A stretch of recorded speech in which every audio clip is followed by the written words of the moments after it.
Right, moving on now to take a look through the front pages of the French newspapers this morning with Nicholas Rushworth. Hi there, good morning. Hi to you. And we're going to start off with Libération, the left-leaning newspaper here in France. Well, it has somewhat of a scoop because it takes us back in time to the 9th of January. Remember, at the beginning of the year, we saw the Charlie Hebdo attacks, didn't we? And the attack on the Jewish supermarket, the kosher hyper kasher. There you can see the front page of Libération this Monday. And the headline, Ils étaient dans l'hyper kasher. They were in the store at the time when the terrorist Ahmedy Coulibaly attacked. Now, that is about on that Friday, the 9th of January, he walked into that shop, which is on the edge of Paris, on the main city ring road, and took the store siege. And of course, the four people speaking to Libération say they want to give their full story about what happened on that day. Clearly a terrifying experience. What have they told the newspaper? Well, the four people are Sandra, Johan, Jean-Luc and Emily, and they say that since the 9th of January, they've been in touch with each other every week to really bond and maintain a group so that they can actually cope with the events. There you can see one of the quotes in the headline, "If we're going to die, then let him come down stairs to find us." Now, they were in the bottom part of the store. Twice, Coulibaly ordered people to go and find the people downstairs and bring them up. And there was a confusion about that. Eventually, one person went down and said, "There's nobody there," because they'd actually got hidden in the cold storage. So more than 4 hours in that cold store chamber. They had a baby there in the group. They were worried about -3, -4 degrees centigrade. They had phone battery problems. The police were in touch with them. That's amazing that they actually had signal in that underground. Yeah, but it was on and off, so they didn't. They realised fairly soon on that it wasn't a smash and grab.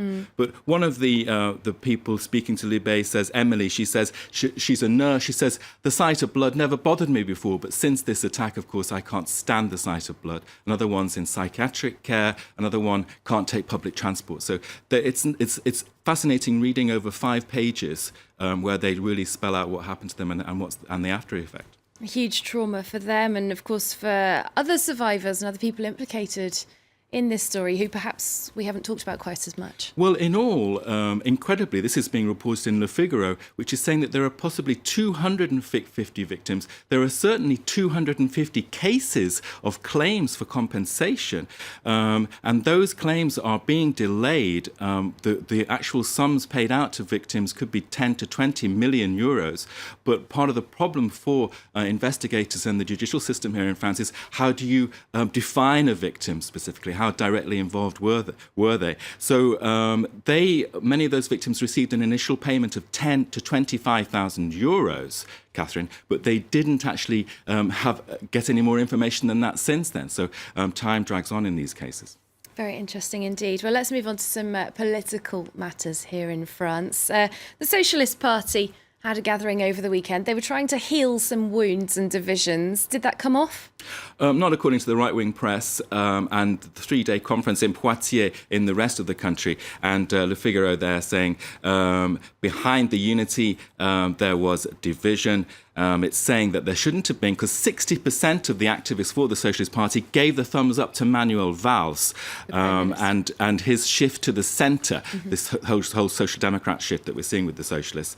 Now, let's go to another right-wing paper, L'Opinion, which is saying that Manuel Valls lost points because he actually made a journey over to Berlin during the weekend to actually attend the football match between Barca and Juventus. So that's getting a lot of red card coverage from the opposition and people who don't like him in the Socialist Party there. So you can see that headline there. That makes me like him more, actually. It makes him seem more normal. Well, it gives the opportunity for Le Parisien aujourd'hui en France to look at just how sport and politics mingle. We've got Le Parisien with a piece saying that, Valls not only went to the football match over the weekend, Champions League final, but he also went to Roland Garros. Okay, maybe that's exaggerating. Hollande is off to Le Mans. He's going to be at the Tour de France. He's going to be at the rugby.